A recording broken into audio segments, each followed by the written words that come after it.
Hi folks, Wooden Boat Dan here, December 25th, 2023. Merry Christmas. Today is Christmas Day. So why am I in my garage recording a video? Well, I've got a little time here before we go to my sister's. So I just thought I'd shoot out another video here pretty quickly. I'd like to give a shout out to my grandchildren, Nora, Walter, Otto, and Henry in Florida, and Francis, Lois, and Ruthie in Stanwood, Washington. Love you guys. Anyway, since the last video was about, I flipped the boat. I had the boat upside down and I got the bottom all painted, so it was a paint reveal. So since then, I got the boat flipped back over and I've been working inside the boat. I've been building the center console, which I'll show you here in a minute. And then I actually am dry fitting the motor, so I'll show you some of that too. So let's take a little tour here. So here is the, I'm gonna zoom out here. I guess I'm not. Here is the center console. Now, this is not secured down, and it's just sitting there. Actually, it's not even in the correct place here. Well, anyway, that's pretty close. Here's the top that I made for it. I put a little mahogany wrap around it. So this console, what I did is I used the plans from Chesapeake Lightcraft for this design. The plans cost me 50 bucks. And it took a while to build this thing because it's all fiberglass coated. I stained it first because I plan on varnishing it. And I got a lot of coats of epoxy on this thing. I just kept having to add stuff. So I've got a door that goes over this opening here. And I've got a seat cover that goes over this opening here. What I'll probably do in this area is mount the battery for the boat. So, yeah, this is the, those are the covers. Oh man, I got too much stuff in here. So this is, this has to be varnished obviously still, but this is the opening for the cover for this opening here. That's the door. And then up here is the seat cover. That'll be hinged so you can open that up. So, so what I wanted to do here was dry fit the center console and hook up all my steering and stuff, which I've never set up a remote steering boat before. I've only had a tiller control. So this took a little bit of time here. I got my my Honda remote control box here mounted up.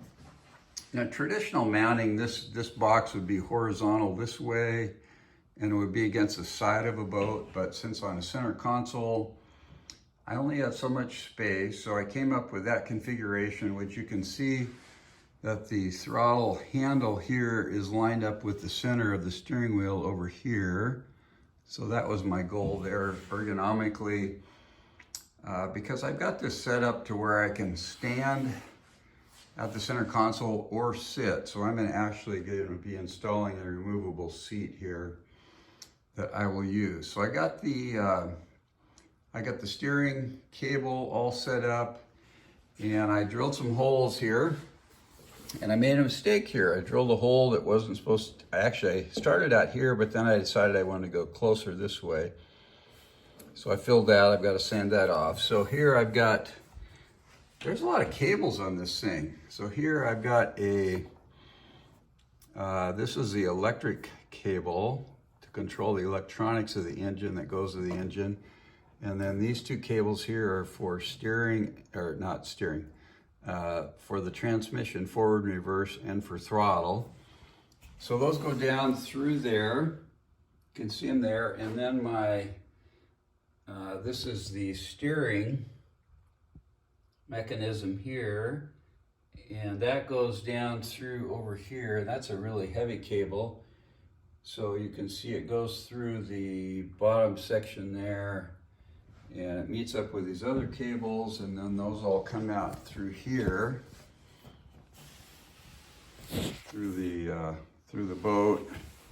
There you can see them coming up. Now these will be kind of tidied up, and these are just dry fitted. I'm going to take them all out. I just wanted to get everything fitted before I paint the inside of the boat and do the varnish work and finish all that. So I wanted to know how long my cabling was going to fit. So these cables are going to go through here, and I'll tie these all up and make them real nice and tidy. Come back here to the motor, and I did actually hook up the steering shaft here and tested that out, and that worked really good. And the motor, so everything I've read, what I've heard, talked to is this plate here. I think this is called the cavitation plate. That should be level with the bottom of your boat. So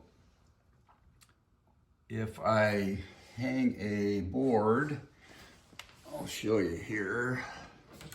Let me grab this.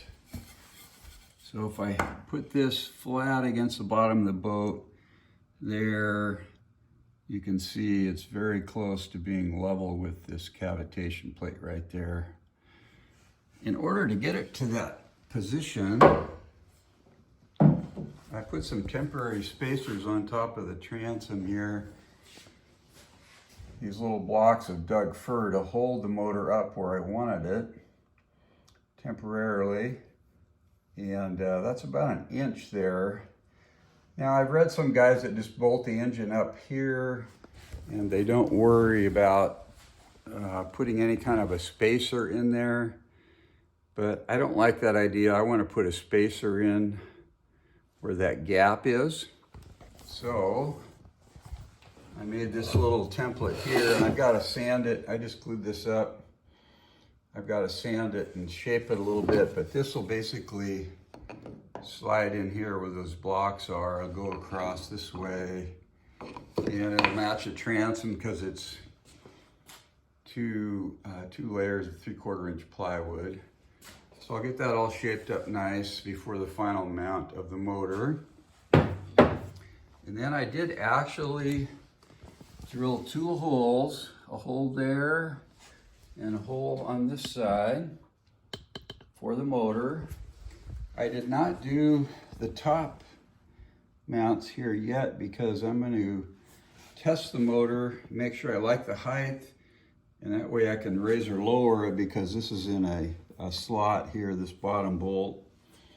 So I can test the height of the motor, and I've got these clamps here holding the motor in place also, which are super strong. So with those 2 and 2 bolts down in the motor mount area, I should have plenty of mounting capability there. So I'll test that out, and then when I get it to where I like it, or if I don't change it, I will put the other 2 bolts in the transom. So anyway, so that is the motor, which is pretty cool. Now originally I thought